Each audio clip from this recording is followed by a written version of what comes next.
দোকানদার সাহেব। জি ভাই বলেন, কি লাগবে? দোকানদার সাহেব, ওই আগের দিন যে গিফটটা দিয়ে গেলাম না আমি, ওই গিফটটা দেন, ওটা লাগবে আজকে। ও আচ্ছা দিচ্ছি।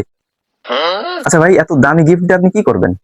আজকাল ছেলেপেলেরা বাপ মারে তোমাকে ভালোই বাসে না, আর দিয়া ছোঁয়া তো দূরে থাক। আমি আমার আব্বারে কত ভালোবাসি। এই জন্য এই দামি গিফট আমার আব্বারে দেবো। আমি কি শুনতেছি? এ কি আমার ছেলে? এরকম ছেলে তো আমি চাই। আমি ছেলে খালি জন্ম দিলে হয় না, প্রতিষ্ঠা করতে হয়। আমি ছেলে প্রতিষ্ঠা করতে পেরেছি, আমি খুশি। বাবা, তুমি আমার জন্য গিফট কিনেছো? কি গিফট কিনেছো? এটা আমার। আমি আমি খুব খুশি হয়েছি, খুব খুশি হয়েছি। কিনে দিচ্ছি। ও নিয়ে কোয়ানা যাও, ওকে তোমার জন্য কিনেছি না। তুই তাই করলি কি যে এটা আমার আব্বার জন্য কিনেছি, আমার আব্বারে গিফট দেবো, তাই তাই দোকানদারে তুই তাই করলি। তাই এটা আমার না। আরে যাও, এত দামি গিফট কি তোমার জন্য কিনেছি না আমি? ও না করলে কি দোকানদার আমার বাই দেবে না? এ তো আমি একজনের দেবো।